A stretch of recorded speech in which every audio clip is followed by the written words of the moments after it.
This is why. Okay, actually, let's see. Is there a way to just do this in? No. It's just gonna.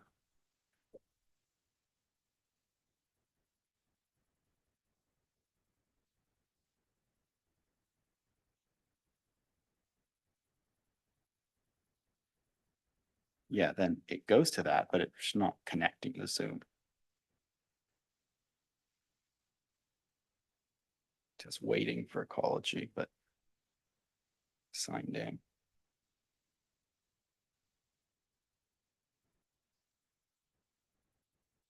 Okay. You know what? Okay, that's what's wrong. Okay. So.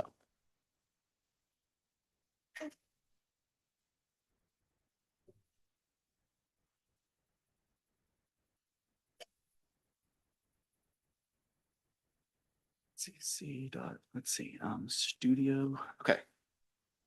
Okay, I think we have let's see, go live. Okay, Do you have the scripts printed out? let's see.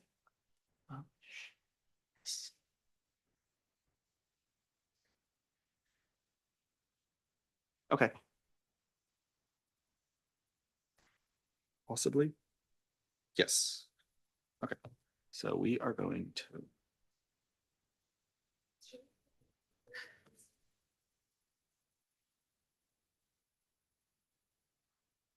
I could have a quick look at the slides just to see if they loaded. Yeah. Um.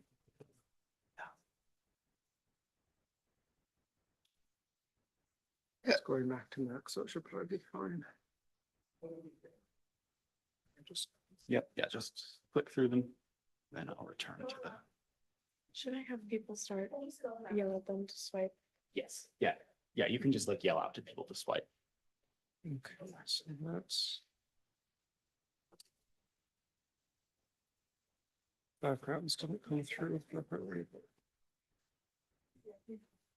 I don't know if we're like unloading it. Are we gonna unload or like what you Yeah. want? Set it up on that.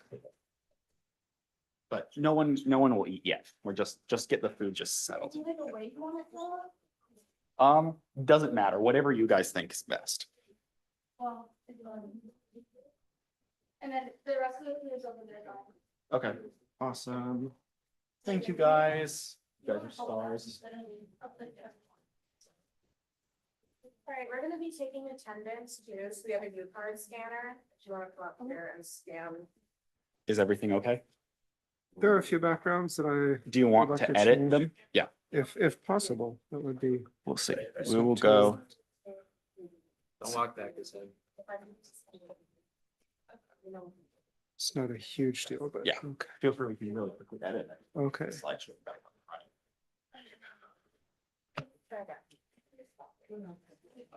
I can fold this card out. Okay, awesome. Thank you. Okay, so there's. This is mostly good to drink, I think this is salad. Oh, wait. Hello. Hello. We're having all the panelists sit here, so.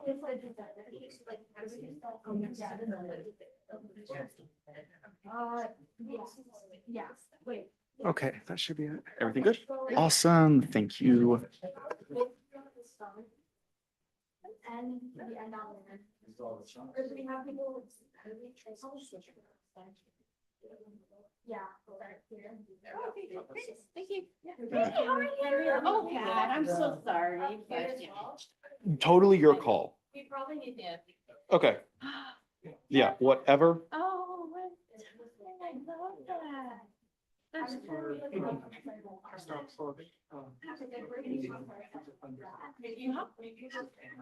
Oh, here. Wow. The big, yeah.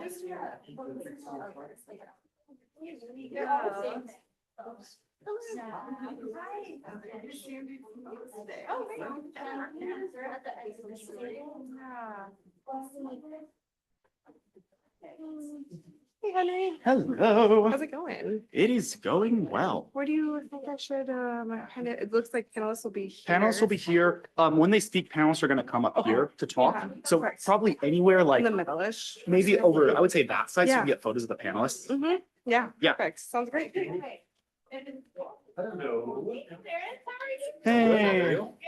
How's it going? Good, how are you? I am good. Yeah, so we're having all the panelists sit kind of like over here. Yeah. So yeah, Hey, hi, I'm Yeah, I've Jennifer. been in Just- this room before. just finished dealing with all the technical challenges. Oh, yeah. Turns I don't- out, yeah, I don't have any technical challenges tonight. Jennifer. that's, yeah, Right? you Unless I, shouldn't. unless I trip and fall or something. Yeah, hopefully that will be a I non-issue. see they already got the cart there in case I trip and fall. That is true. Yeah, we can wheel you down to the emergency ER. Like, half the images are like bloodshot, so all of us have like gone on to do horrible things.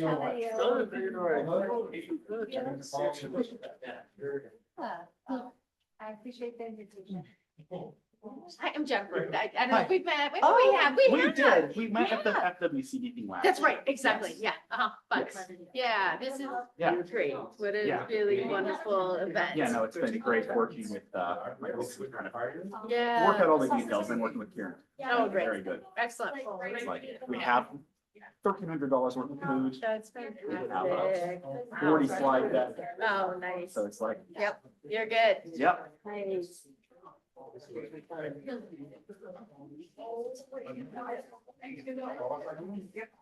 Yeah.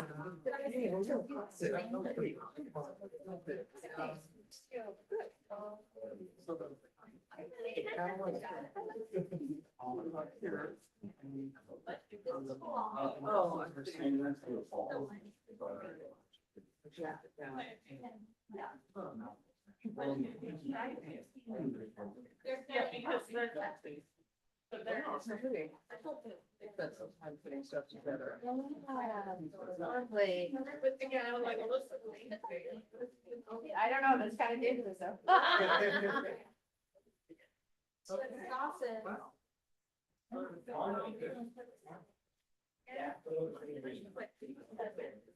Yeah, because we want each side.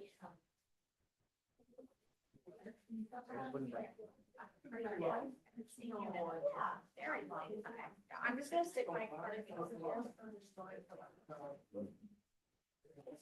So I guess I'll also see you. A little bit.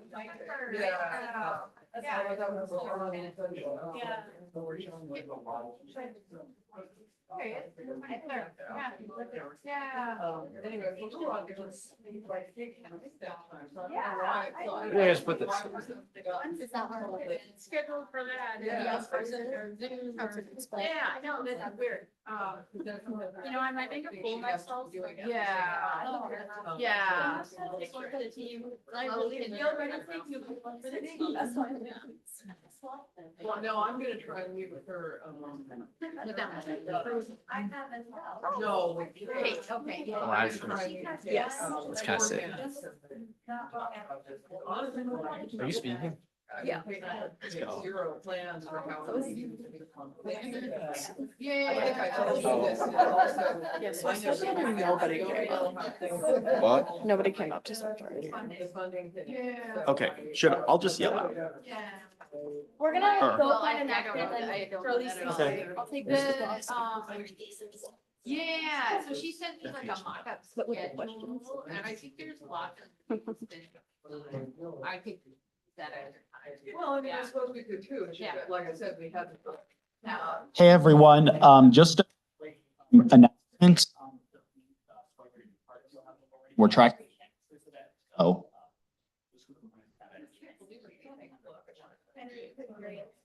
Oh, was it not on?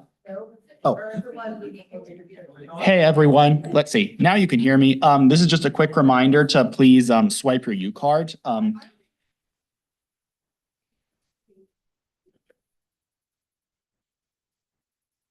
The heck does this? I'm trying to figure out how this thing works, so apologies.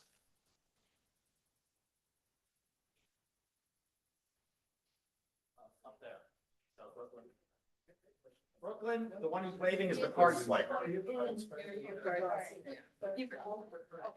There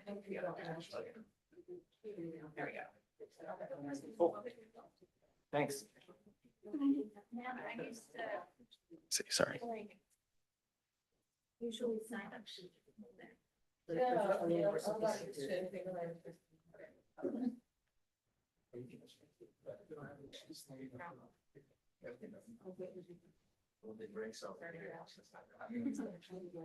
That's true.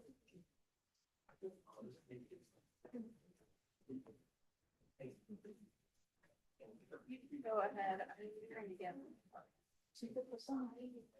There.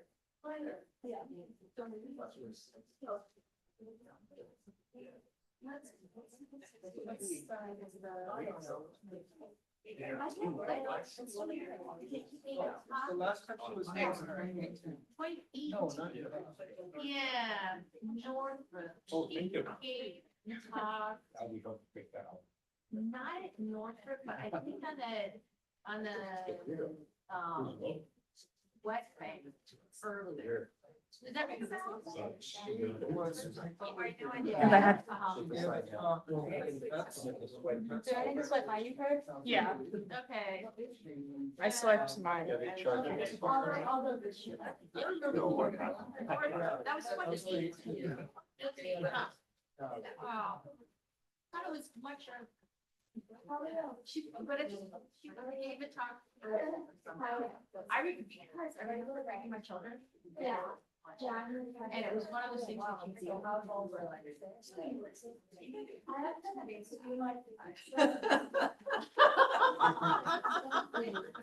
Question, do you think, is it giving do you know if anyone's trying to leave early on the panelists, or should I try to get a photo beforehand? Wait, just wait till after. No one's expressed that they're in a rush, so Perfect. yeah, I think we can do like formal photos. That'd be great. We can have like one of the panelists, one of the officers. Yeah, that's perfect. Yep. Yeah, we'll do that. Gummy bears, like, gummy worms or whatever. Interval, a Like, specific time interval. like they were just spelled out. And they were really, they were not, I remember that they were not, that we were like, this is probably. Okay, Brooklyn.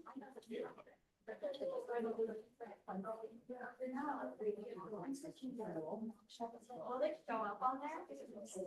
Oh, it actually has my student ID. Guys, if I get hacked.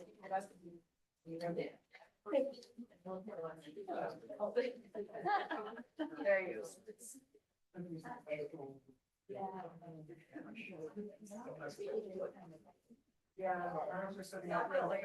I'm sitting here, only somewhere seats left. I was looking between those two, but that doesn't look safe. It's not, we discourage that. We discourage that, yes, in fact, I will move over. Just to keep us from like. How many panels do you have? Oh, I see. Right, hackers. Are you coming? Yeah, that's probably. Well, I'll scoot over here. Well, I'll scoot over and then next. Oh, they're actually- So then- oh, they're gonna do it anyway. Yeah. I think we're gonna talk. There's- No, I'm just kidding. No, my computer. Perfect, it's fine. Wait, we need. Should I move over there if we're having people to come up to me anyways? Yeah, if you want to, yeah, totally. Whatever makes the most sense. No, it's fine. I can. Or I could, I'm not even. No, it's. I'm gonna make it some animals. We had, oh, you know, Karen, yeah. I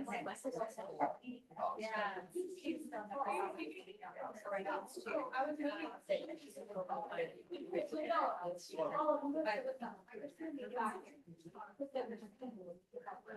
No, that's not.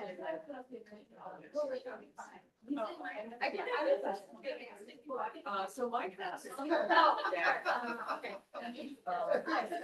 Oh, right, so yes, it's Mike, because people were one tax office. Yeah.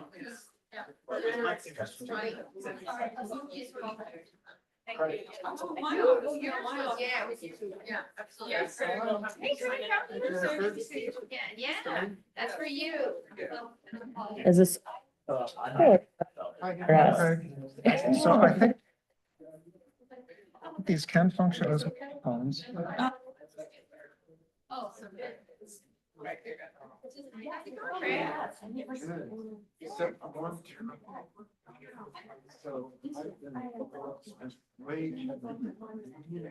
No, I was only going to that one. I was last. Oh, really? Yeah, yeah.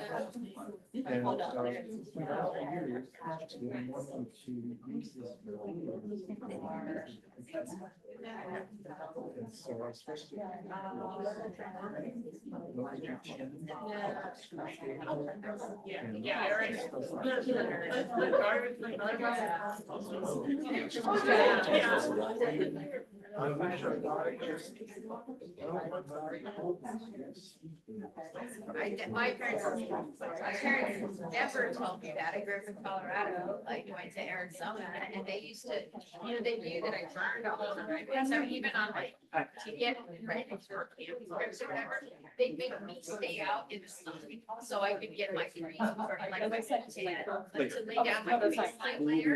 And so, yeah, I know. And so anyway, so like I'm on the every 6 months, like I've had a bunch of like the. Yeah, no, I know, I've had the photodynamic therapy. Is that, it's like a chemotherapy they put this to get your whole face as opposed to like they were doing the, Hello? Okay. Hi. Can people come sign in up here and just swipe their U cards as they come in? Thank you.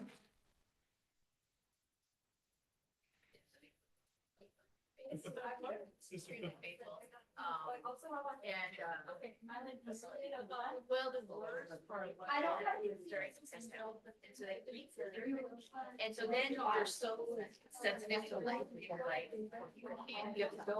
Oh, no, you close all your windows, all your grates, and you feel like the light of your hood is enough to like, to make your skin clear and everything.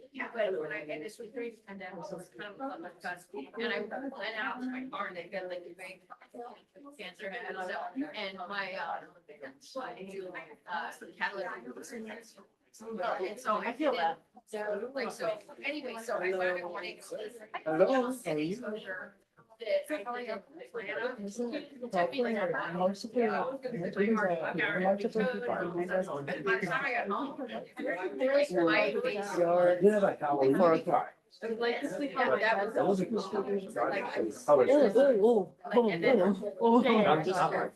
Okay. Yeah, Adri is up there. All these people who are Right sitting there. in the panel behind us. I didn't know you. There are like name special. No. Like there's no point of coming back for food. Why don't I do it? Yeah. Yeah. Well, I was like talking, and he like goes to all the stuff, so that I was like. And then he started coming to like my thing, yeah, because I just asked him to like, I was like, just do this, because I just like texted him. And he did, I mean, I've just been cutting on each cell, he's like, is that today? Like, and he snaps me over, and we cut the yeah, I was like, hello. It was funny because as soon as I removed Vanya, then he like replaced him. I was like, ooh, it's not on purpose, but he's cute. He's like a runner. I wanted to take this. No, I love it. Yeah. So it's really athletic. It's very nice. I don't like that. I haven't talked to him.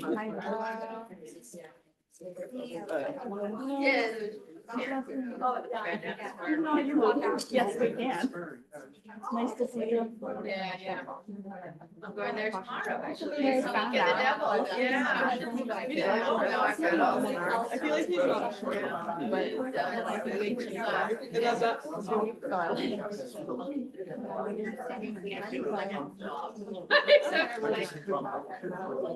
Just like the other day, I was riding the bus and I got lost on the bus. I thought it was out There's all the things we're doing out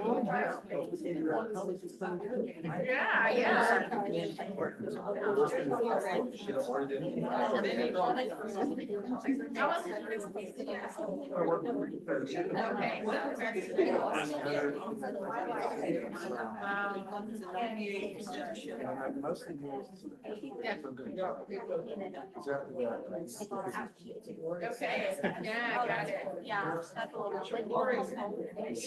No, I've never met her. Never met her. Mine is in my little keychain thingy.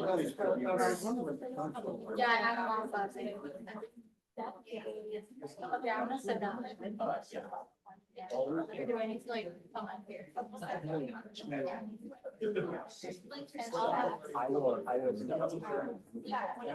I hope I do Marley.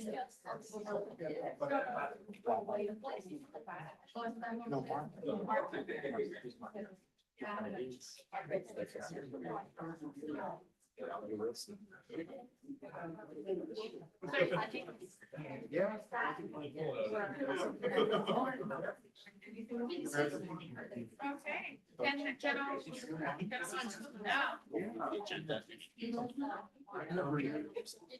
Yeah, take your slide. I did, I think you saw it, and I put-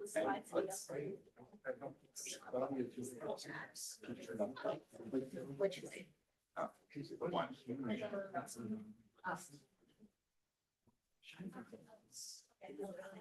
I don't know. Oh, not that dark. Just a little bit darker. The happy medium, the happy balance between. I thought, how they decide you ever read in your, well, your 75. Yeah. Yeah. Yeah. Yeah, no, you do reservations, that's amazing, yeah, fantastic, yeah. We're trying to figure out how to make sort of accommodate. Yeah. Babies. Microphone is in. And I wanted to try to replicate the seed treatment. It's so hard. Oh, yeah. Hello, everyone. Interesting. Welcome to the Jane Goodall tribute presentation. Thank you so much to everyone for coming and being able to make it. We're going to be serving food shortly, but for now, I'll go over our agenda for the night.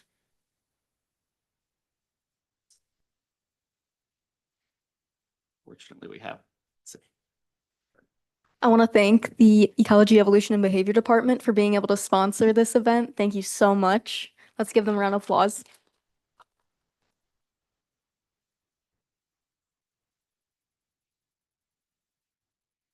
I'm Isabel Lands, the Ecology, Evolution, and Behavior Club Secretary. Our agenda for the night right now obviously is around 5:30, so welcome everyone.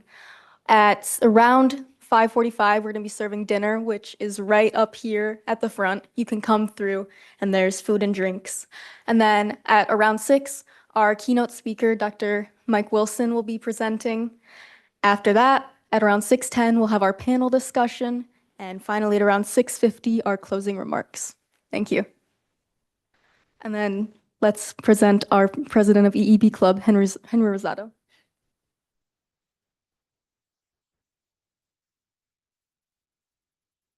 Hello, everyone. It means a lot to see so many people coming out here this evening. So we have a lot of really amazing stuff coming up for tonight. But first, I just want to kind of share a few remarks, kind of introducing the purpose and the scope of this event. The impact of those around us is perhaps most strongly felt in their absence. And when Dr. Goodall passed away earlier this month, I'm going to be honest that like a lot of people here, I was shocked. Not just shocked at her passing, but shocked by the level of kind of deep personal grief I felt. I never met Goodall. I never even considered her a major influence on me in the past, but I realized how acutely I felt her loss earlier this month. And I would say that I am still coming to terms with how Dr. Goodall profoundly shaped my own outlook on science and conservation, as well as how she shaped the outlooks of so many of us here. And I think that kind of brings me to the purpose of tonight's event. So working with Dr. Michael Wilson, we hoped that through this event, we could create a space where we could collectively reflect on Dr. Goodall's legacy and achievements, and also explore how each of us can carry that legacy forward into the future. Dr. Jane Goodall was born in London in 1934, so 91 years ago. Famously, she became infatuated with primates as a small child after her parents gifted her a stuffed chimpanzee named Jubilee. At the age of 23, Goodall left England for Kenya, where she encountered the famous paleoanthropologist Louis Leakey. Goodall rapidly became Leakey's protege. Leakey recognized Goodall's passion for animals and her intellectual curiosity. And in 1960, he sent Goodall to Tanzania to study chimpanzee behavior in what is now Gombe National Park. Goodall's research revolutionized our understanding of primate behavior. Most famously, she observed chimpanzees using tools, upending centuries of assumptions that humans were the only tool-using animals. I could go on about her accomplishments in this area, but unfortunately, time is short. I will say that a couple of years later, in 1962, Goodall went to the University of Cambridge to study for a PhD. This was fairly remarkable because Goodall was in fact only the 8th person in the history of Cambridge to study for a PhD without previously receiving a bachelor's degree. In 1966, she completed her thesis based on her field studies of chimpanzees under Robert Hind. In 1977, Goodall proceeded to found the Jane Goodall Institute to advance the study and conservation of chimpanzees. Jane Goodall received numerous honors throughout her career and was named Dame of the British Empire in 2004. She also received an honorary doctorate here from the University of Minnesota in 2001. Later this evening, Mike Wilson will tell us about some of the other connections between Goodall and the University of Minnesota, which are actually a lot more than you think. In addition to her science, Dr. Goodall was also a tireless advocate for conservation and for animal welfare. And kind of in honor of her commitment to animal welfare, tonight's dinner will be vegetarian. But perhaps Goodall's very greatest impact was making science, especially field biology, more inclusive. When Goodall began her career many decades ago, field biology and science in general were almost insurmountable for women. There were very, very few women in the field, and it was almost impossible to gain a foothold as a woman. One thing I heard again and again as I was planning this panel and this tribute was how many women had been inspired to pursue a career in science because of Dr. Goodall's life and example. University of Minnesota professor of anthropology Martha Tappan was among those inspired at a young age by Dr. Goodall. Dr. Tappan, unfortunately, was unable to join us tonight. However, she did share a few words about Dr. Goodall's impact, which our treasurer, Sarah Jacobson, will now read for us.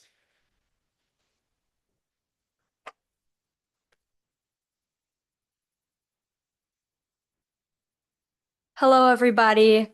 As Henry said, I'm Sarah Jacobson. I'm the treasurer for the EEB Club, and I'll be speaking on behalf of Martha Tappan in the Department of Anthropology.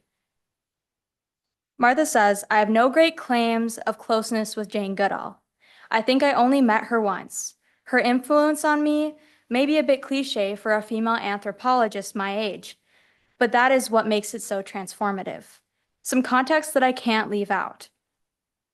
I was a child in the 1960s, and my father was a paleoanthropologist. From the age of 2, I remember he would disappear for months and come back with stories and slides of peoples and places in Africa. He exposed my sister and I to books and films about Africa, including those by Jane, that gave me a bad case of African enchantment. Jane's films about the Gombe chimpanzees were such eye-openers. Chimps had distinct individual personalities, they loved their children, they had friends, and they could be mean and violent to each other. The gap between humans and the animal world shrank precipitously in an instant. Chimps used tools, and they hunted, and I grew fascinated by the idea of a stage of early humans that would have been not unlike an ape, but with a few more tools. There would be the beginnings of the establishment of customs and rules that make up cultures. The lines blurred for me of what was natural or cultural, whether we were naturally kind or brutal. These lines blurred and intertwined for me, and for everyone else thinking about how the heck humans could have evolved. Remember, at this time, women were very oppressed. We could mostly be mothers, housewives, teachers, nurses, or a few other trades. Think of these lessons at the time for a young girl. I even got sent home from school for wearing pants instead of a dress in 3rd grade. But Jane, a young woman from the West, went to Africa by herself and lived in the bush. She was so poised and professional in her manner, and there was Mary Leakey too, in excavating at Ottavai Gorge. Can women really do that? Yes, they can. Now it was evident that in addition to the traditional roles of women, we could also be anthropologists who study some of the most important philosophical questions of today. So do I, and dozens of young women became primatologists, biologists, and paleoanthropologists. Jane Goodall was the instigator.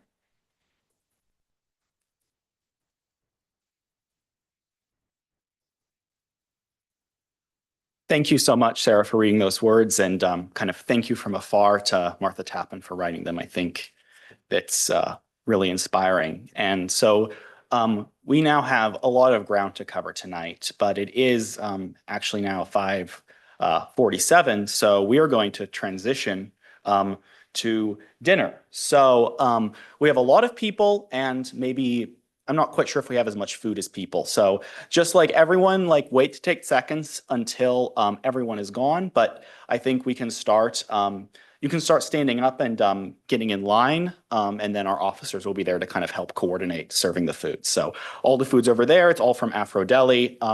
So the falafel should be gluten-free, and then everything else will be vegetarian. So anyway, so yeah, so we'll reconvene around 6 o'clock. Thank you so much.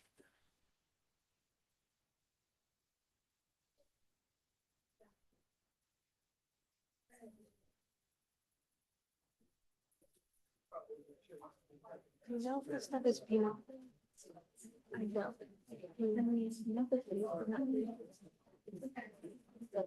I would not guarantee it. Yeah, I would not take the risk. The plantains probably. Sorry, John, what were you saying? Oh my God.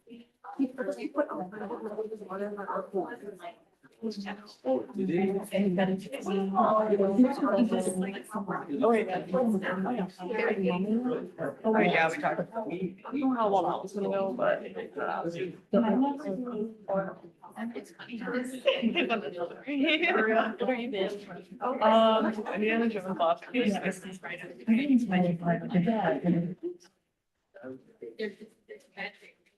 Because like they're probably everybody else. Everybody right now is. I don't know how we like. I just kept. We need water.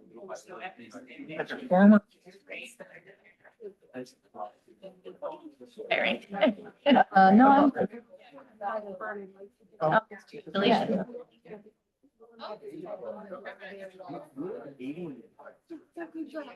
Huh, I was up that I tested like a month ago. Oh. Field work. I'm working with. Exactly.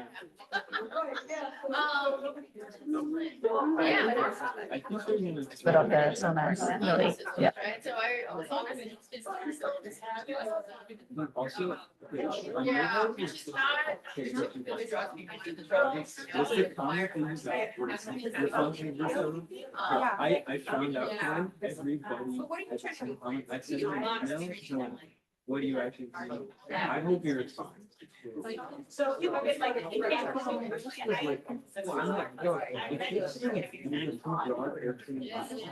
you gave me this $2, I would. I can't do it. You can't. Oh, it's wrong. He said. It would have been better if he's.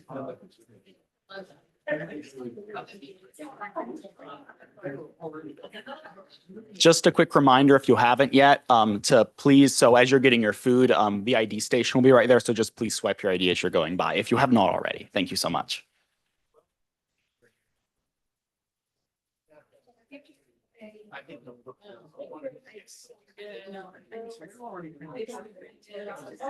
I was just. Oh, of course. Oh, wait, it's my professor.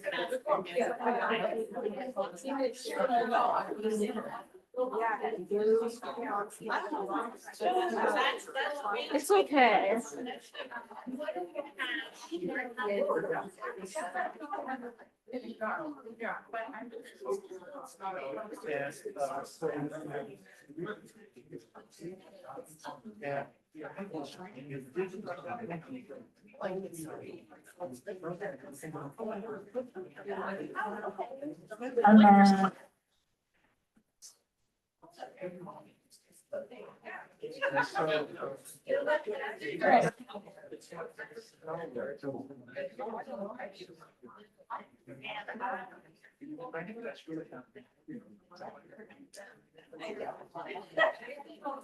So, you're having the village.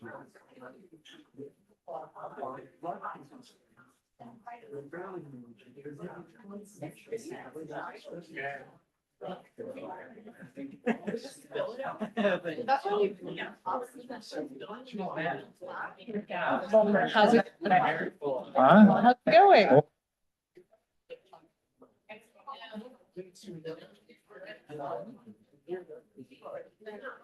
So that's.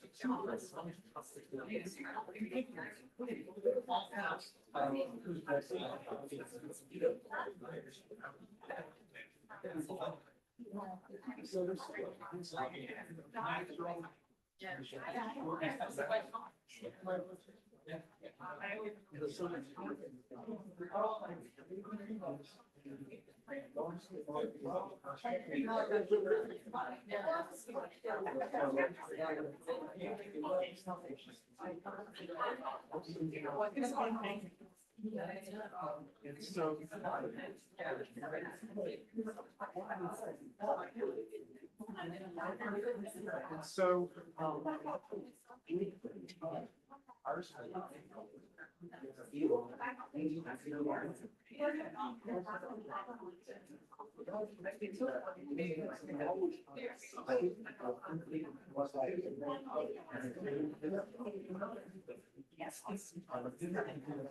People work.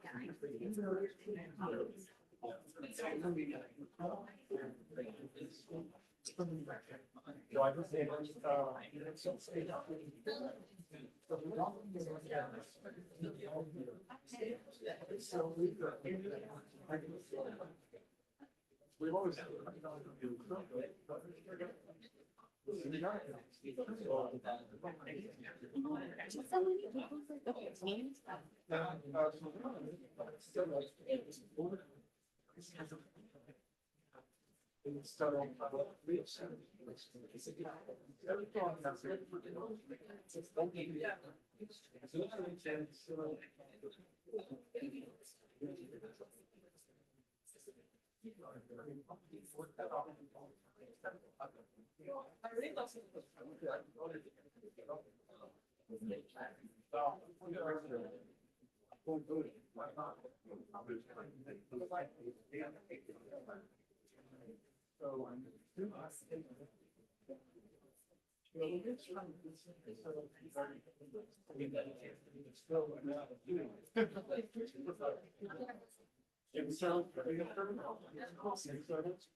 I think we need to go to this one.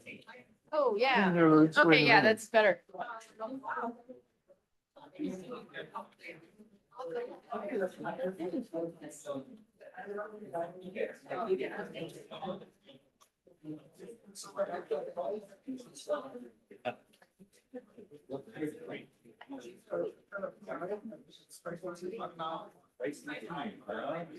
That everything the same? Yes.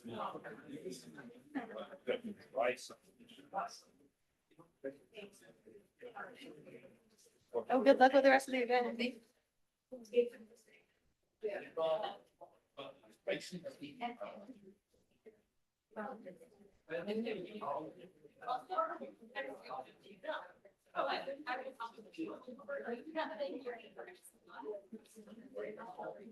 Well, anyway, that's showing, See, I left my drink here, so I. oh. So that's showing some Those are really useful. very different.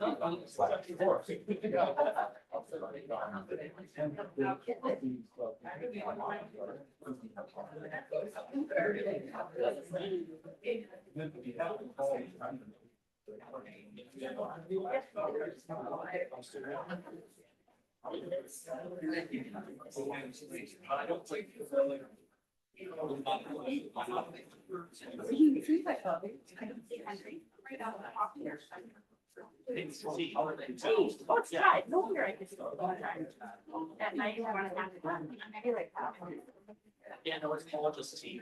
Yeah.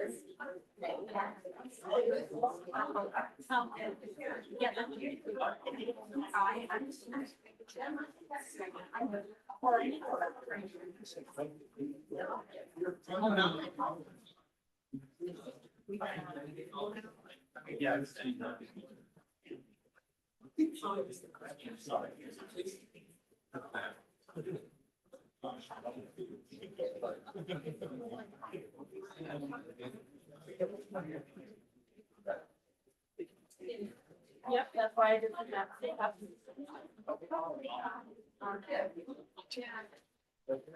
Oh, God.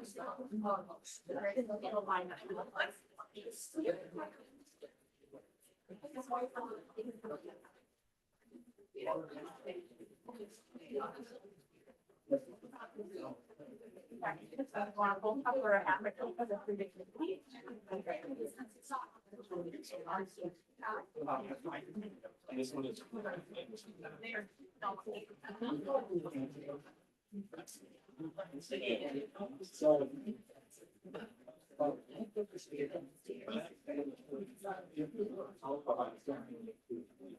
Oh, yeah.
I don't know how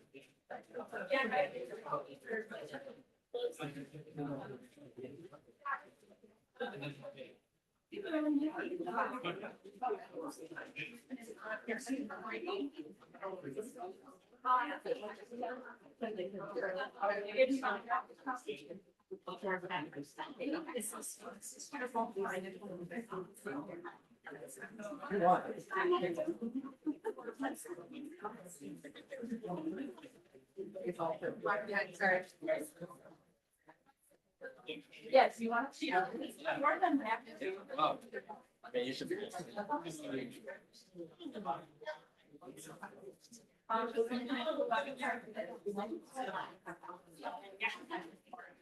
I got it in my answer.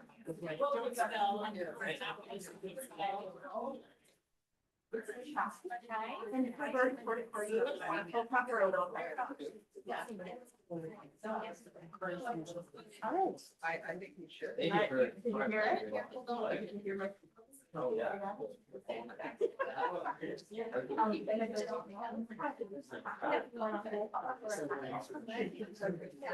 It'll work.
It's terrible, yeah.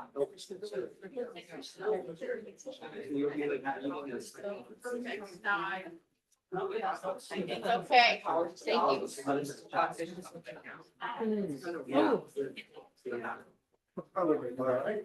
you. Yeah. Yeah. You don't want to try your slant try. Well, oh, I would, yeah, that's all that. Yeah, right. It was just. Yeah. Yeah. So. Yeah. Which.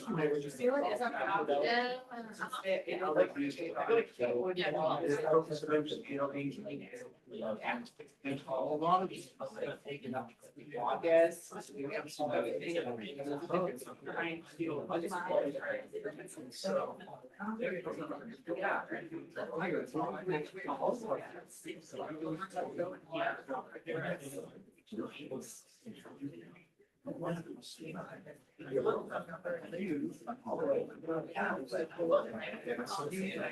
Yeah. No. Yes. Yes. Yeah.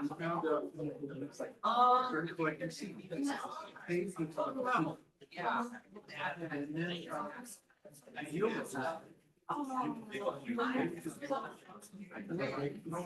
Busy, right?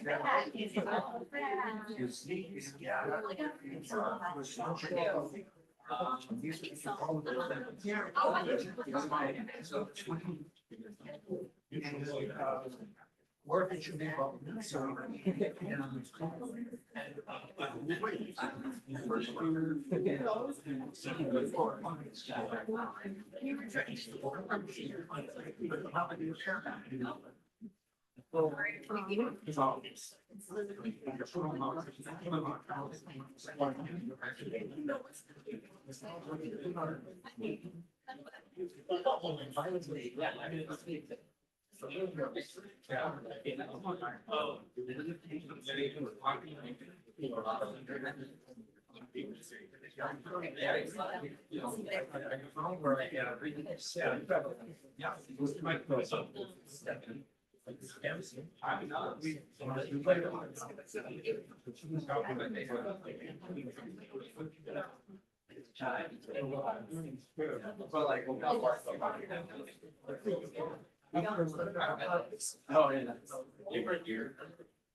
Are they, what kinds of plants are they here? Well, they're like, what are they? How are you?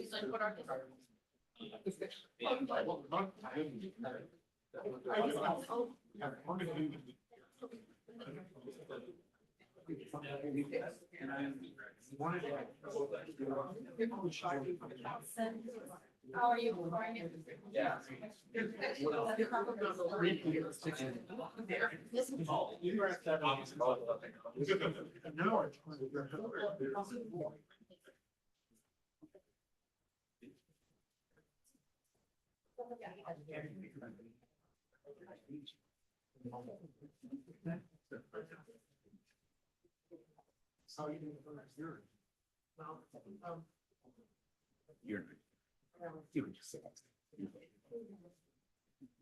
All right. Welcome back, everyone. It looks like everyone's contentedly eating their Afro Deli, which is excellent. So while you consume and digest, hopefully, at the risk of making him wolf down his food too quickly, I am going to introduce our keynote speaker for the evening, Dr. Michael Wilson. Dr. Wilson is a professor of ecology, evolution, and behavior here at the University of Minnesota. And he has worked with Jane Goodall for a long time studying chimpanzee behavior in Gombe National Park, as well as in other field sites in Africa. So again, Mike has a long history with Dr. Goodall, and I'm really excited for him to tell us a little bit more about Dr. Goodall's connections with people here at the University of Minnesota. So for that, let's give Dr. Wilson a round of applause.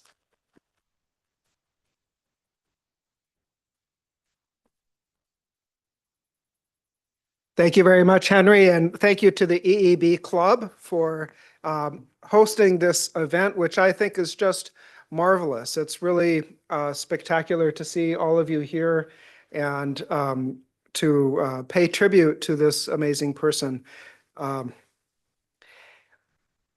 And you know, over the years, as I got to know Jane, she became almost like a family member. We would just see her from time to time, and we ended up living in her houses in Dar es Salaam and Kigoma for various amounts of time.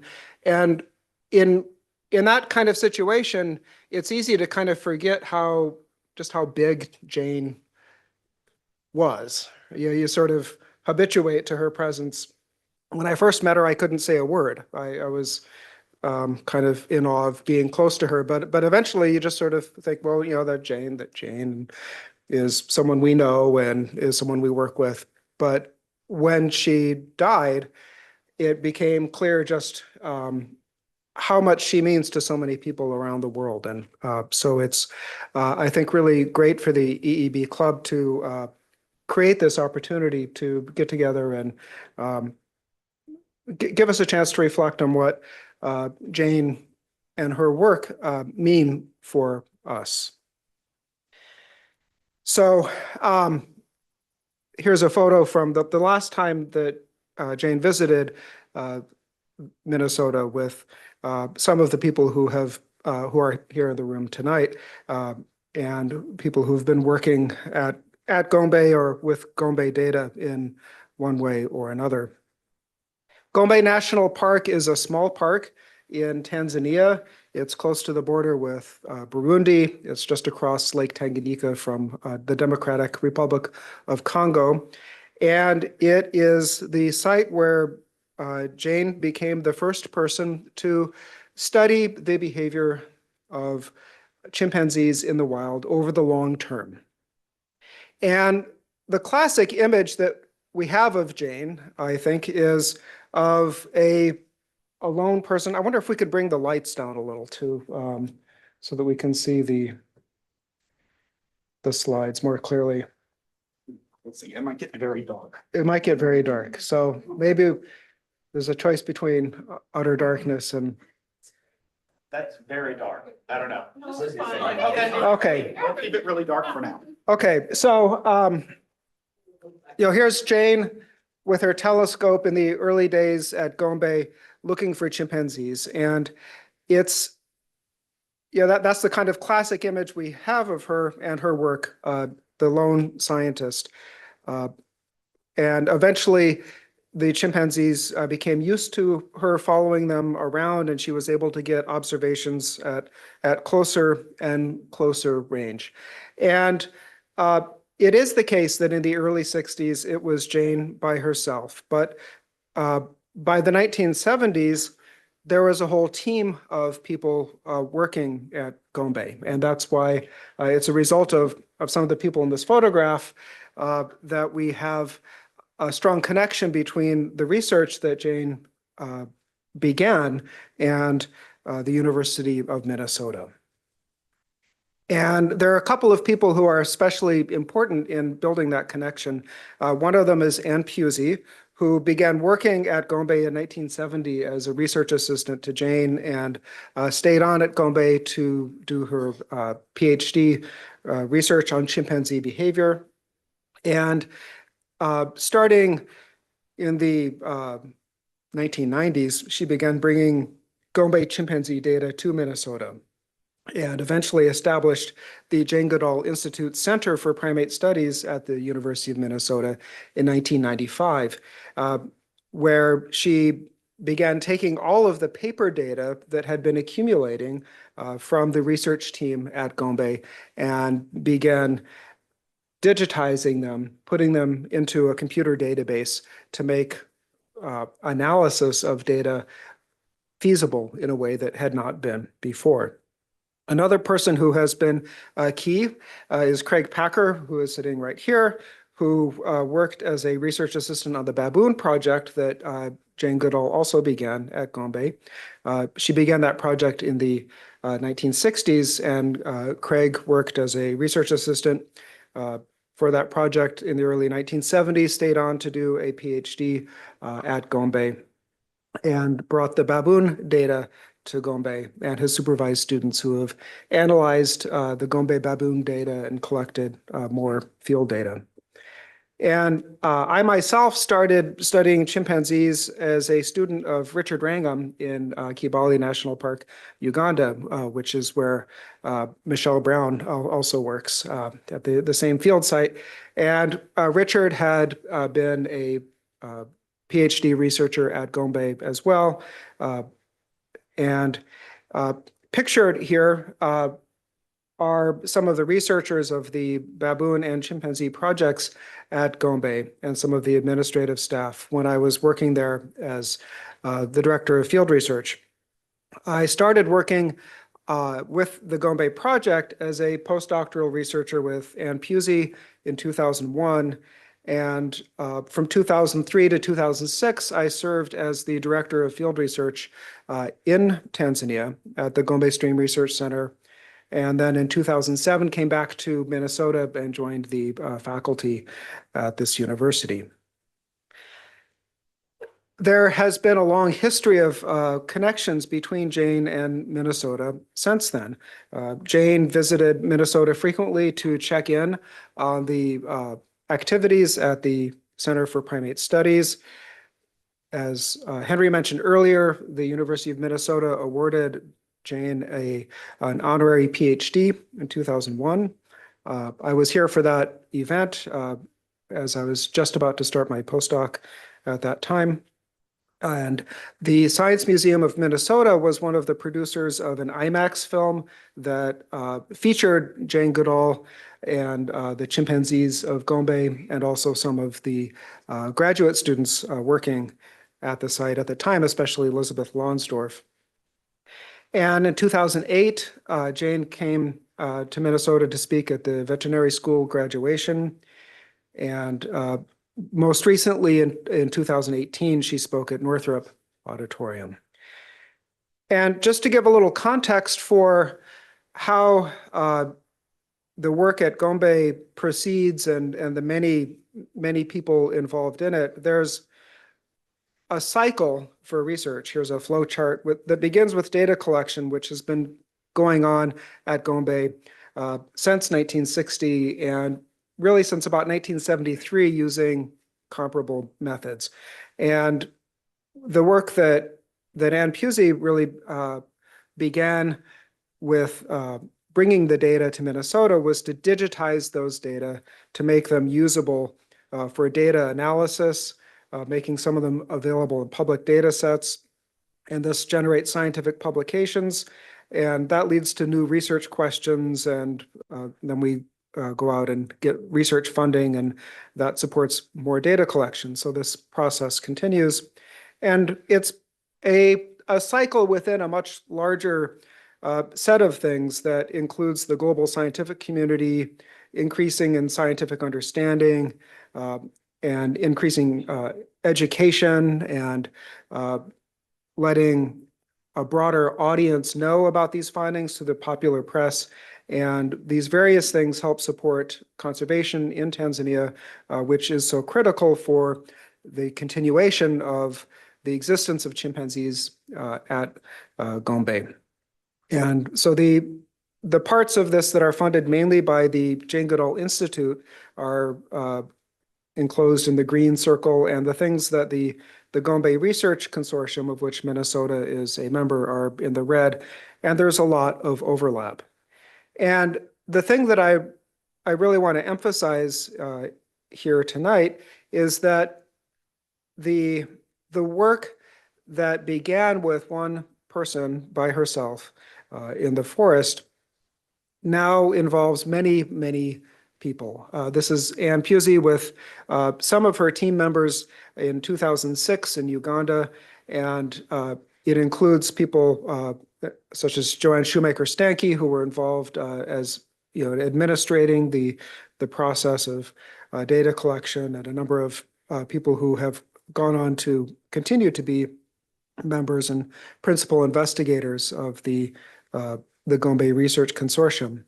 There are many collaborators here at the U who have been important in this project, and I don't have time to name everyone. I'm sure I'm leaving people out, but especially important for this work have been people in computer science, especially John Carless, who really oversaw the development of the database that emerged from the digitizing process. People in statistics have been involved in helping analyze the results properly. Mark Sanders in the Imaging Center has been involved over the years in digitizing photos, thousands of chimpanzee photos. And many PhD students have been trained working on the Gombe data.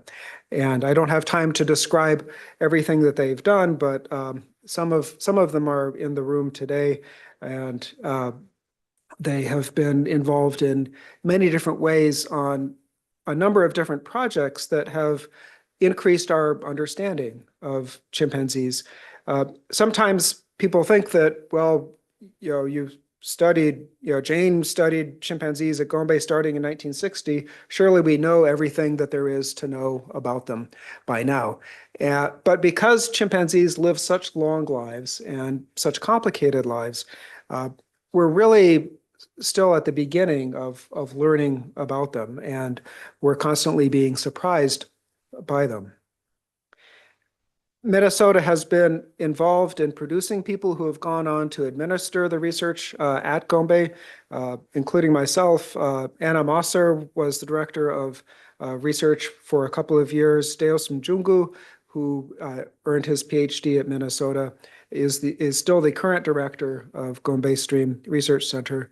And Ian Gilby, who earned his PhD here, is now overseeing the work that Ann Pusey began with the Jane Goodall Institute Gombe Chimpanzee Research Archive at Arizona State University.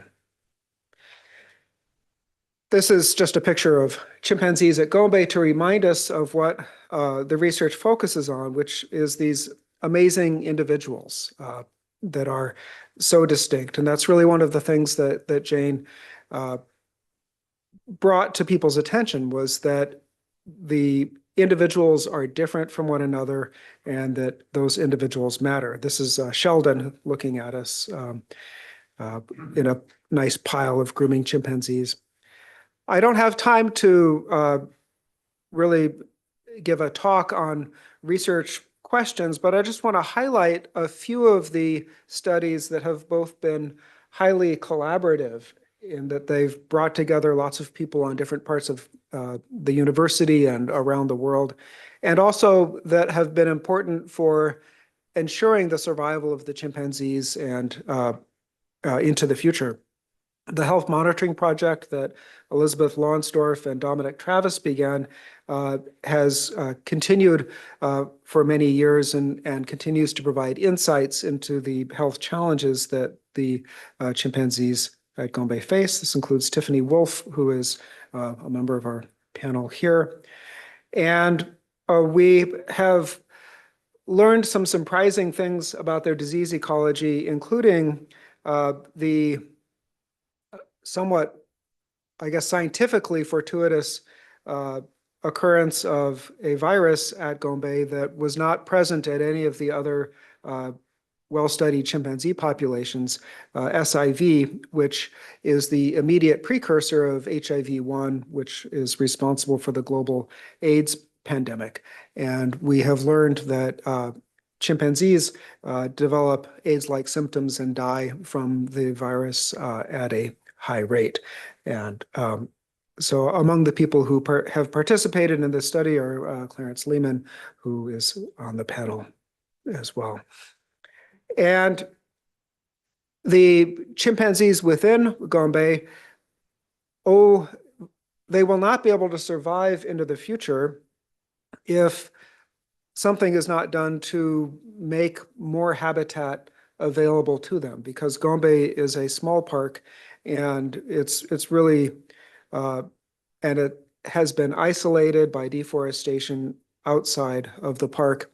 And so the Jane Goodall Institute has been working extensively with local communities to find ways to promote reforestation in ways that are likely to benefit local people as well. And rather than just forcing people off land, finding ways to work together with local communities to restore forest. And this is a map that shows the network of village land forest reserves that has been established in collaboration with these villages. And Elihuruma Wilson Kamara recently finished his PhD measuring the success of reforestation here as a student co-advised with Jennifer Powers. And to wrap up my part of tonight, I am just going to show some pictures of Jane over the years, and in a perhaps self-serving kind of way, show some pictures with my family and friends as well. This is the last time, actually the only time, that I spent observing chimpanzees in the forest with Jane, even though she visited Gombe frequently while I was there. Twice a year, she would come to Gombe. Usually, things didn't work out for us to be with the chimps together at the same time.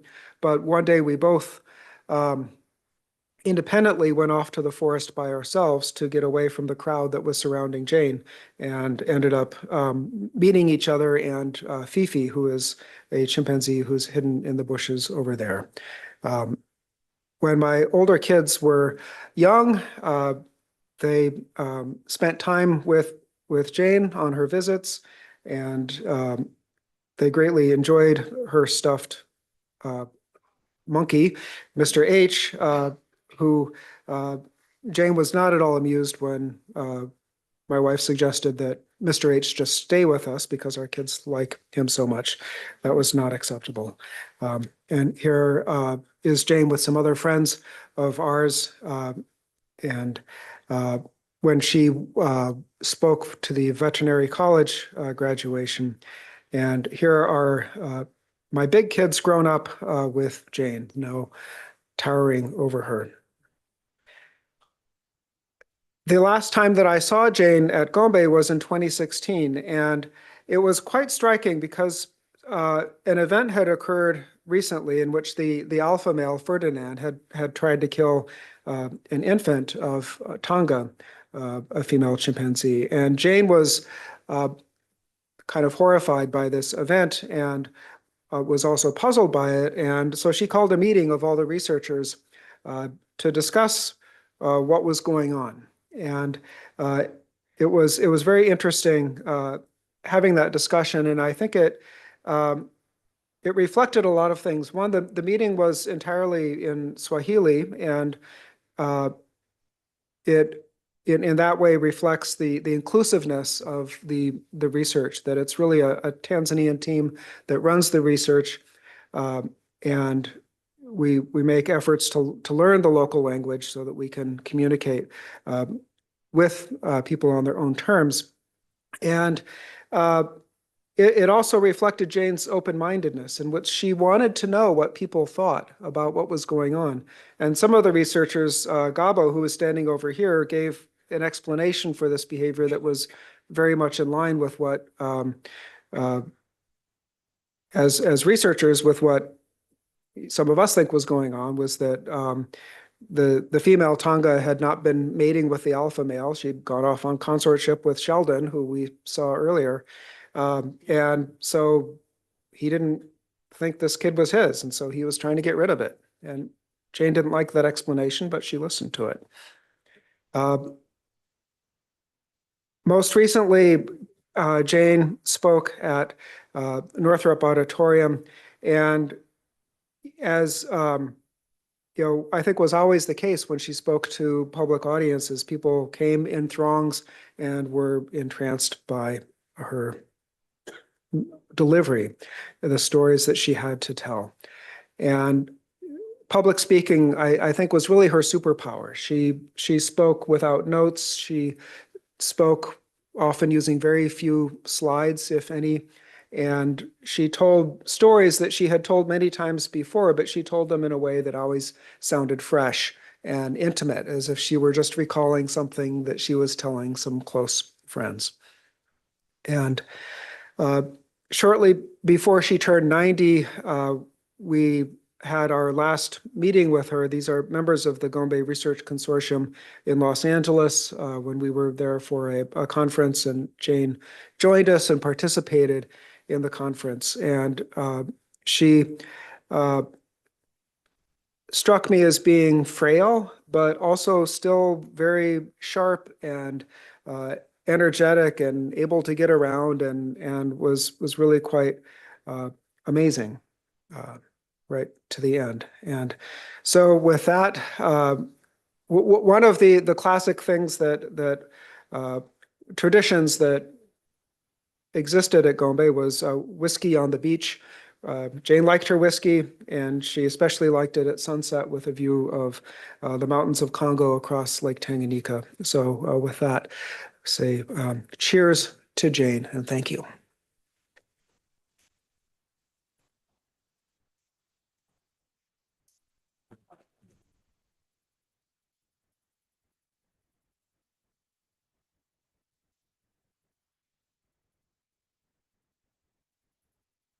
Let's see.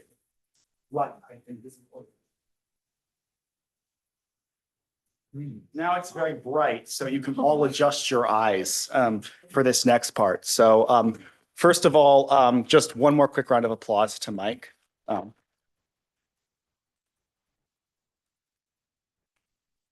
was a really beautiful talk.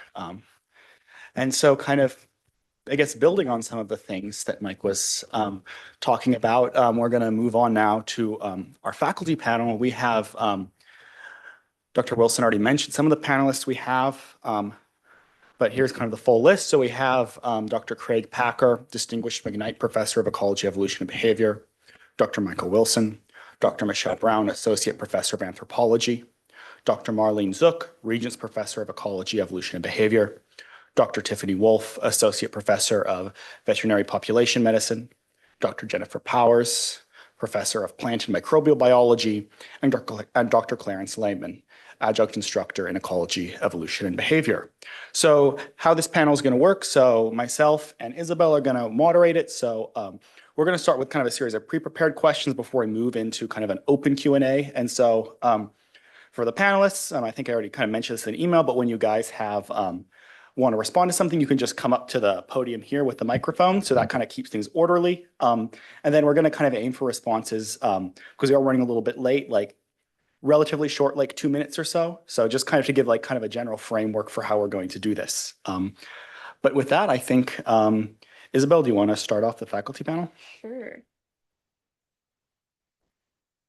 The first question that I think we'd all like to know is, how did Goodall influence your life and career in science?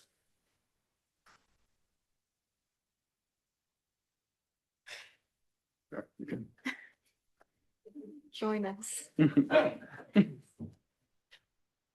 2 minutes, right? Not 20 minutes? Yeah, 2 minutes. 2 minutes. No, we Yeah. can't have a full like class lecture today. Yeah, okay. Well, so, You can save that for your 3001 course. yeah, okay. I will do that. I'll do something with this in, this next week. So, so when I think of international people who have influenced my life, I think of three people: Albert Schweitzer for Reverence for Life, Aldo Leopold with the land ethic, and Jane Goodall with Reasons for Hope. And I had read her books early on when I was younger than I am now. But one time when I was going to a conference in Iowa to make a presentation in Iowa, I listened to her Reasons for Hope on a audio broadcast on the car. And that really moved me, that one. And I realized how enormously powerful she was at communication. And I wasn't. So I tried to work more on that, and I thought I got pretty good by the time I was by 2010. But then I just today reread parts of Reason for Hope, and I realized I'm not there yet. So anyway, that's well, I guess my 2 minutes are up, right? But some of the amazing things she said, see, is empathy is important, and our clever brains and our human hearts must work together in harmony.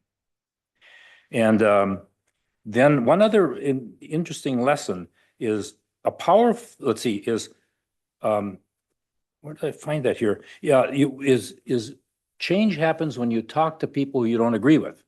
And you talk to them and then you figure out what is. And that's, in fact, the first rule of political engagement. If you work, if you try to get something, is talk to the people who disagree with you. I better shut up. No, thank you so much. Does anyone else want to take a stab at that question? No takers? Okay.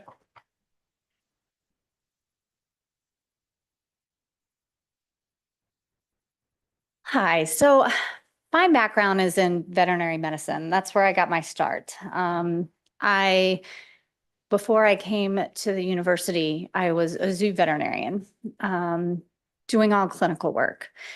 But I had a really strong interest in research and understanding population health, but not just population health systems, the systems behind that population health. And so I came here, and I had written a proposal about studying health at the interface between humans and great apes. And I met Dominic Travis, whose face you saw on those slides, and he said, "We need someone with your interests to come work with us in Gombe. We know that health, the questions of health are many, and we have this new team. We want to try and answer some of those questions." And I was excited. Yeah, let's do it. And then the very next thing he told me was, you can't touch these animals. There's no dart guns. You're not going to get samples, blood samples. And I was going to study respiratory disease. And coming from a zoo and then being told that I can't touch the animals, I was like, but, and this is to take a page out of Jane's book, you're taking away my tools. What am I supposed to do about that? And so I bring up this story because for me, this was a very new challenge. This was a challenge to rethink everything that I already knew about health and gathering data to understand that health. It also introduced me to an opportunity to work across disciplines to learn more than just what I can glean from that health data. So I got to work with people like Mike and Elizabeth that you also saw on these slides, now Tom Gillespie, all of us from different backgrounds and with different training and different approaches to the way we do science. And that was really, really incredibly valuable because as I continue to do work in ecosystem health,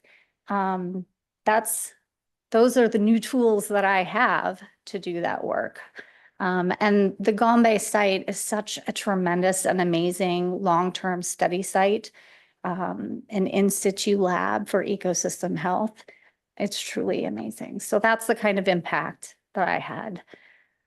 A start that was really frustrating and painful, but became really insightful. And that's kind of the path that Dr. Jane laid out for all of us.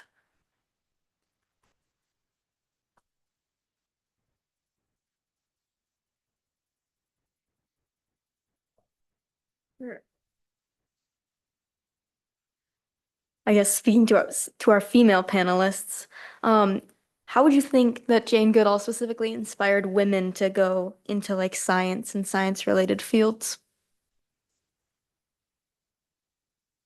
It's okay if you don't want to answer.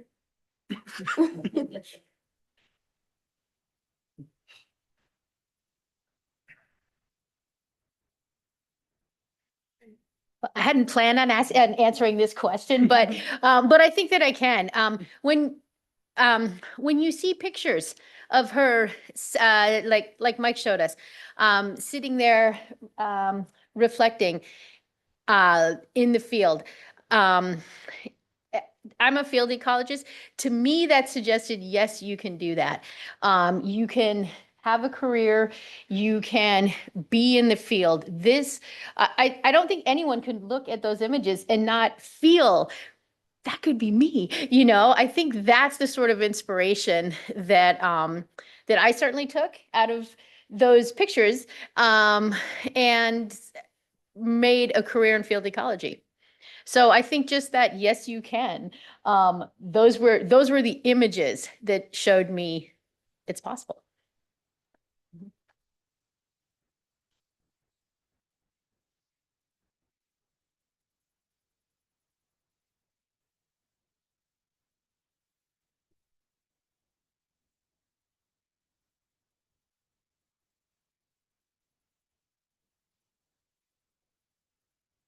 I am maybe not the best person to answer this question because I didn't learn about Jane Goodall until much later. After I'd spent some time studying snakes and studying dogs, and then I heard about this person who was out there in the forest chasing primates. And that sounded very interesting. So what I'll say is that for most other female primatologists, there's a much earlier influence of Jane Goodall's legacy on their research trajectory or their development as scientists. And what that looks like is sort of a fearlessness. The idea that you could go off to some other part of the world, to an area where you're far from friends and far from family, and pursue interesting questions that maybe nobody else really finds that interesting, but it could pan out to be something interesting sometime down the line.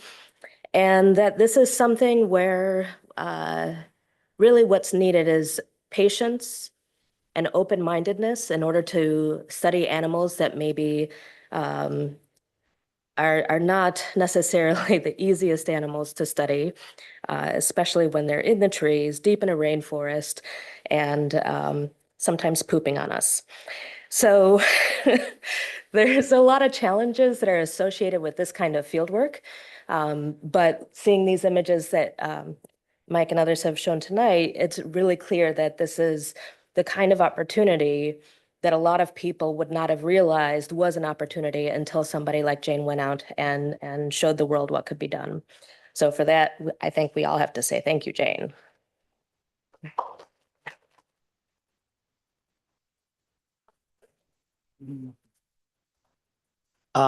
Before we move on to the next question, I just want to say, Michelle, that reminded me of your behavior talk. I feel like you've talked about this in behavior group, the being pooped on by monkeys.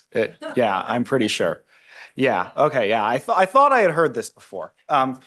Anyway, I think kind of another question.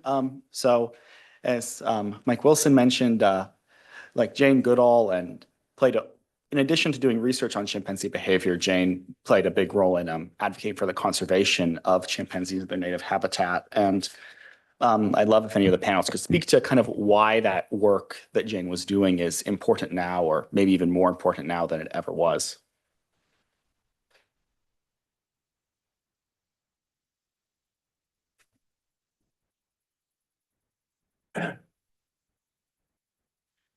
So as Mike mentioned, I first met Jane in the early 1970s, and I met her as somebody who became interested in studying animal behavior. And so I know her primarily as a scientist. And so I'm going to jump ahead to the next question because I've got the floor. You can't stop me. I want to say that when she was focusing on behavior, that her legacy to me is not that they use tools. It's not that they hunt. Anybody could have discovered that. Anybody. It's so obvious. What she brought was much more subtle than that, which has been mentioned, and Michael mentioned, and others have too. And that was recognizing the intricacies of their behavior, the complexities of their personalities. And so that is something that I noticed when I watched baboons with her, because I didn't do chimps, I did baboons. And I was sitting on the beach with her one day, and we were watching baboons, and I'd only been there a couple of months at that point. She started pointing out some things that were happening, and I said, oh, I had never thought to think that deeply about what these animals were doing. And it's like, oh yeah, it makes sense, right? And so that to me is the big thing she did, and this is before she did conservation, which is why I'm jumping ahead, is that had profound impacts because she really didn't care about conservation those first few decades she was there. As Mike mentioned, it's a very small park. And at the time, everybody was focused on individual animals inside the park and the safety of this beautiful little forest. And so she went to a conference in Chicago in 1987, much later. And it was about the future of chimpanzees. And other people had started looking all around Africa, and they realized that much of the habitat for chimpanzees was gone. And so they were facing a real crisis. At that same meeting in 1987, there were people there commenting on the fact that chimpanzees are being used in biomedical research. And that was just standard operation, okay? So Jane went into that meeting and she came out, she said, I went in as a scientist and I came out as an activist. And that's when she became very dedicated to the idea of conserving chimpanzee habitat. But first and foremost, she was focused on animal welfare. And so the thing I want to share with you was a few years after 1987, I was at Balliol College in Oxford, minding my own business, having dinner at high table at the college, as they do, sipping the port or whatever.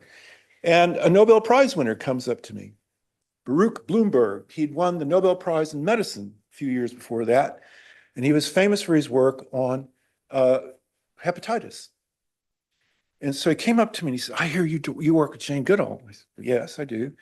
He said, can you tell Jane that we're going to stop using chimps in our research for biomedical stuff. So that was her first great victory on that, because chimps are basically banned from being used in research anymore these days. And that was her first great achievement on that.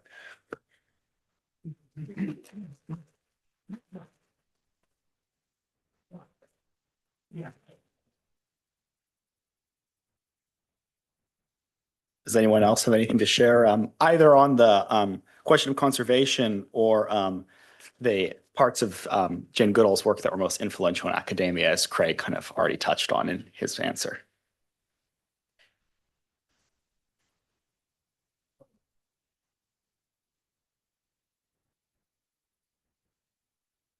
Yeah, I was really glad that Craig brought up the idea of observing animals, because there's been a lot of discussion recently in behavioral ecology about about how we should go back to thinking about natural history and observation. And I used to teach a lot of field classes, and one of the things that has always impressed me is what a difference it makes to have people going out in the field and observing animals, often for the first time, even if they're people who are biology majors, even if they're people who say they want to work on animals. They've never spent much time actually watching what they did. I read In the Shadow of Man when I was a child, and it made a huge impression on me, because it really was this lesson in, oh, you could do this, and it was a legitimate form of doing science. And I think we seem to go through waves in biology where people either denigrate natural history and say, no, no, no, everything has to be experimental and everything has to be extremely hypothesis driven. And then, observation comes back, and then, it goes back and forth. But I think a lot of Goodall's contribution is to make us aware of the importance of doing those observations and thinking about, as she would have probably said, our own biases or our own viewpoints that we bring to that. And I also didn't have the pleasure of meeting her, but when I first came to Minnesota, which was before I knew I was going to end up having a job here, I was talking with Ann Pusey, and she showed me some of the original notes from Gombe that, the field notes that were here. And there in pencil was written, and I had not thought about this in decades, and there in pencil were written the names of these chimpanzees, and it was like, oh, I remember that one. And she was able to have this effect simply by the power of her observation, and I think it was just an extraordinary contribution.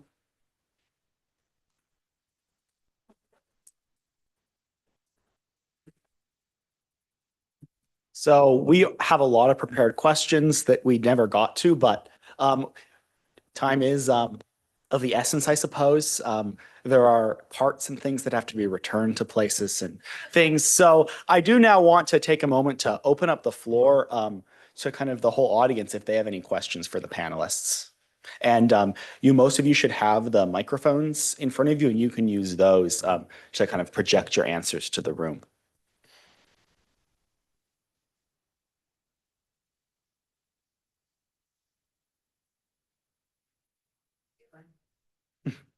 Is there a succession plan in a sense, such a figurehead, and I know there's so many talented scientists around her, in the roots and shoots and vast. Sort of what happens now?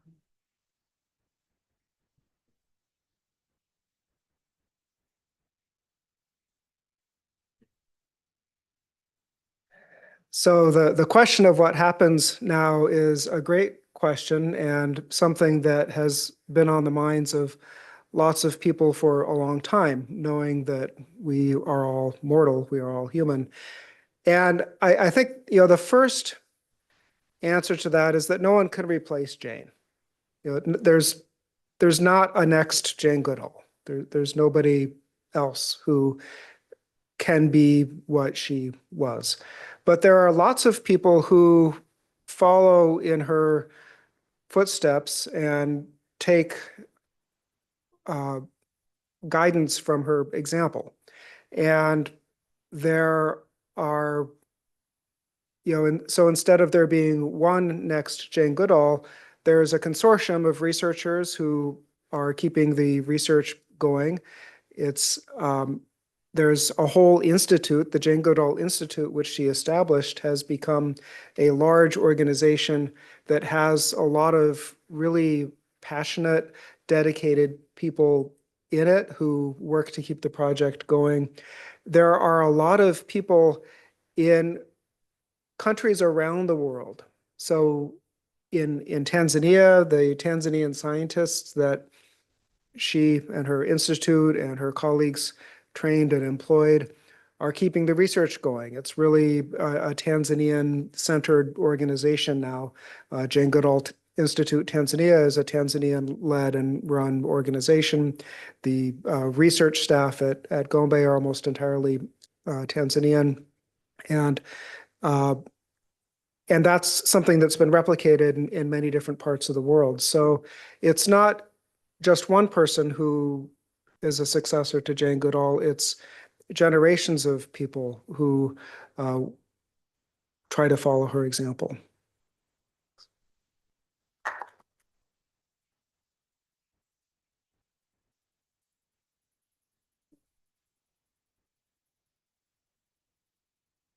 I could add just one little thing, and that is, she was one of the two best public communicators I had ever seen. And I can't remember who the other one was.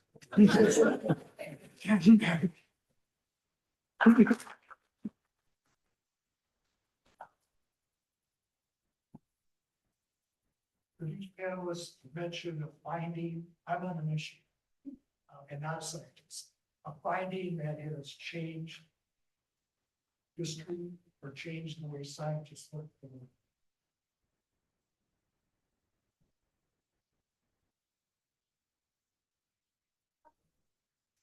From her, yeah, from this work. Or from the research. Yeah. Okay. That she's having started. Yeah. So with Mike Wilson, we co-advised a graduate student, Elihuruma Wilson Kimaro, who worked trying to understand the effects of the village land forest reserves. So this system of community managed for community-based forest management that the Jane Goodall Institute set up. So you know, Wilson, the student, spent years and years trying to look at, using satellite imagery to see if these village land forest reserves make a difference, if you can not only conserve forests, but also promote regeneration. And I remember him sending me graphs and just thinking, it's working, it's working, it's working. And so for me, this is an important finding because it really suggests that we can invest in communities.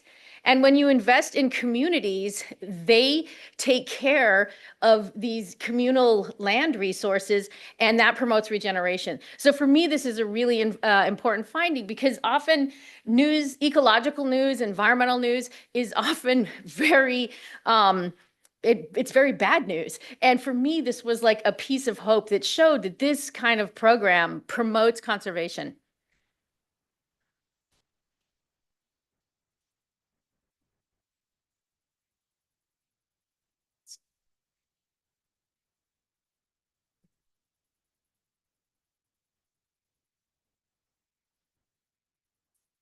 I will follow up briefly on something that Craig mentioned, which is that they're individuals. I think it was Craig, maybe it was Carly. These chimpanzees are individuals. They have personalities, right?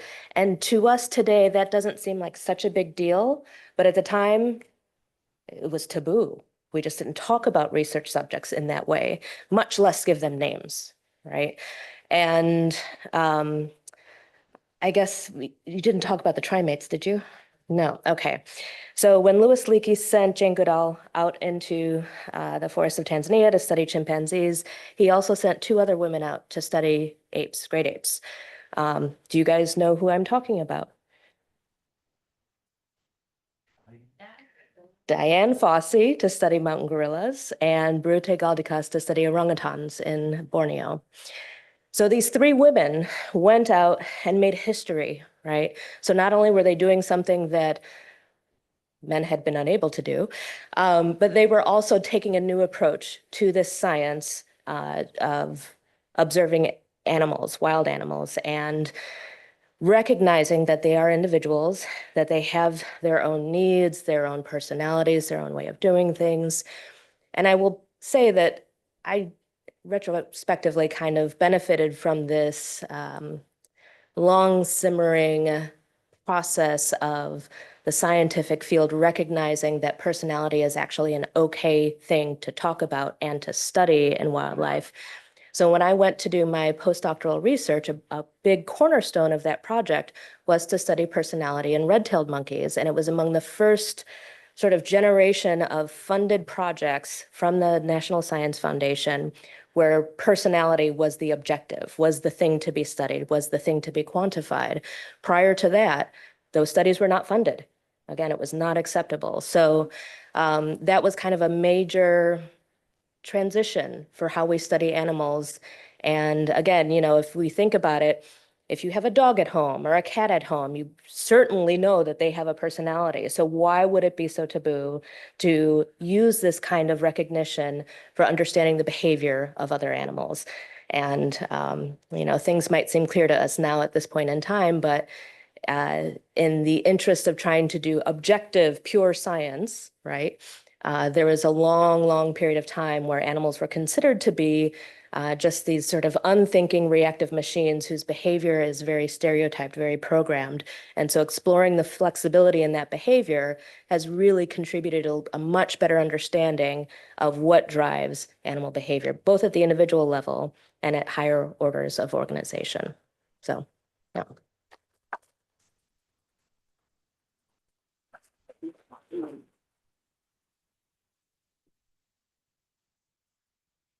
Yes, back there. Okay, can people hear me on the microphone? Okay, beautiful. I guess something I've been thinking about throughout this kind of, we've talked about Jane having this, leading this charge, being an inspiration. And I guess in the wake of losing her, if you're comfortable, I guess, what are the things that you now feel called to do? Or is there a mantle or a charge that you feel you need to take up?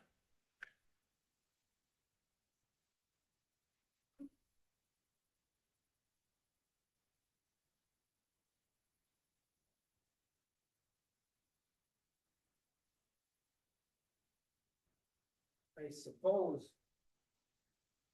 suppose I could say some of the things that she promoted, I now try to do. And so, for example, she said, a powerful force is unleashed when young people resolve to make change. And there are so many young people in the world dedicated to making this a better world. So now in my classes, I'm switching things. I've been switching things for a while to say that to explain to students that the new ideas typically come from young people. They don't come from, the brand new ideas come from young people. And the young people's minds are open and flexible. And that was the message she had, and I'll try to incorporate that into all my work.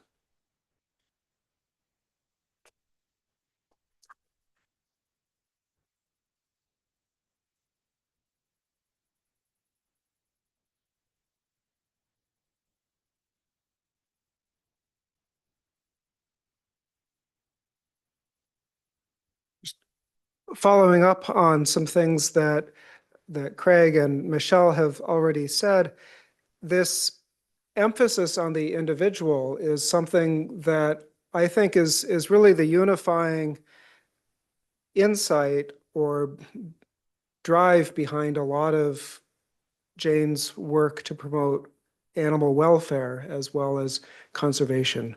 A lot of conservation scientists would think that the important thing to do is to protect habitat and populations. And there's a focus on this kind of big picture, we need to protect animals in the wild. So what do you do if you have an animal in the lab that's never going to go into the wild? It's never going to go back into the wild. What do you do if you have an orphan like Kobe, a chimpanzee that Craig spent some time with back in the day? That animal can't go back into the wild. What do you do?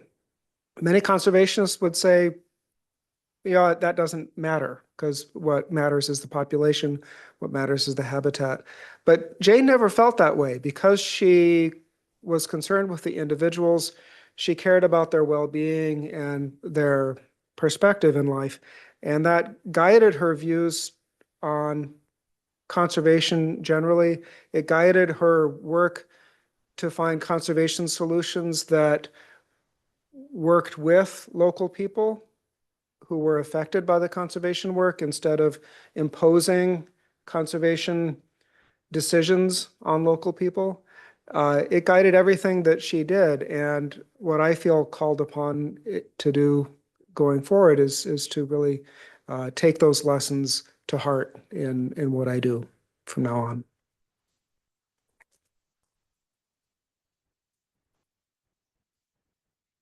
So I honestly feel like we could probably go on for maybe another hour or more. I'm sure so many of you have questions, but I do want to respect everyone's time and maybe kind of start wrapping up with just a few closing remarks. So thank you everyone for being here tonight. First of all, I want to give another quick round of applause to all of our panelists.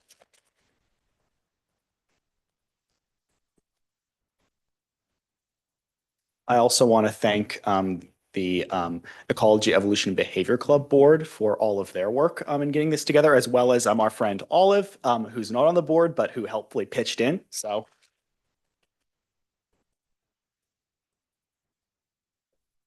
yeah, I don't know. I did not have notes for this part because I wanted to see kind of where the conversation went, and I still don't know what to say. I mean, except I will conclude, I mean, to me, what I really felt like the takeaway has been from Jane's life, I think it's encapsulated in this quote that one of the attendees here submitted for their RSVP, which is, Jane's message of hope is one that carries me on my most discouraging days of environmental and conservation work. I like to think of her as defiantly hopeful. Despite all of the headwinds, she never lost her purpose or her energy to give a voice to those who cannot speak out for themselves. And I think especially to the undergraduate, to my fellow undergraduates here, I think to me, like, that's the thing to keep in mind is carrying on that legacy of being defiantly hopeful. And also carrying on this legacy that our panelists have talked about of this open-mindedness and of really having that open mind to the natural world and caring whether you become scientists, whether you become veterinarians, doctors, whether you become policymakers, you can carry that along with you. And I think in that way, even though Jane's gone, I think her spirit will never die as long as we carry on the flame. So with that, I just want to thank you all again so much, and I hope to see you all very soon. Thank you.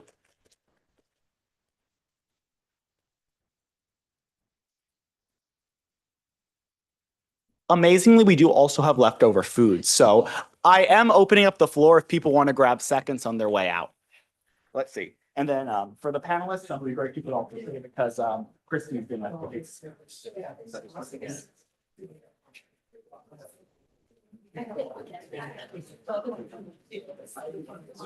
There were no technical issues during the event. So There actually were. Oh. It's complicated. There were no issues that anyone noticed. On Zoom, there were. Okay. It's complicated. There were some things, but you know, the audio came through, which is what matters. Good. Yeah, there was like a few people like Dean DeWalt and stuff who weren't able to come, so we had sent for, yeah. Did Dean DeWalt join the Zoom? Presumably. I don't know. Good job, Henry. Thanks. Good event. Yes, no, it was very good. Yeah, I had to be late. Yeah. Just missed a few minutes. Oh yeah, no, you didn't really miss anything. Yeah. That's good. No, thank you so much for coming. Yeah. You're Good on the job. home stretch now. Thanks. Good luck. See you later. You all did a really wonderful job working. Thanks. Thank you. Let's see. All right. I will move all Is there a place we can? Thank you. There is outside.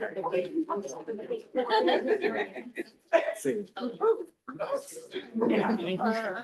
We can do photos from here. Yeah, I mean, the lighting here is okay, I guess. It's a little flat, but If you want, you can take it that way. okay, yeah, yeah. Yeah, and then, yeah. And then I think you can go shot the panels and maybe a panelist plus officers. Yeah, and then I'll send a Google Drive link because we'll probably want it for like social media purposes, so maybe you know. Awesome, yeah. Thank you again so much for coming. That's a good question. Oh, yeah, I'm happy. I will share, yes. I will share all of that later tonight or tomorrow. Yes, no, I'll shoot you an email tonight or tomorrow. And if I forget, then email me and harass me about that. Is that the card scanner? Yeah. How many people are there? 69. What a great number. I emailed 164 people. Yeah, I don't know, like, I'm sure there's probably 10 to 20 that escaped. The Getting, card. yeah, but still. Did the panelists scan? I was just the only one I saw. They're fetching Craig. Yeah. Yeah, no, Craig wasn't reading. Yeah, I know. He was just throwing away. Like, well, So. favorite.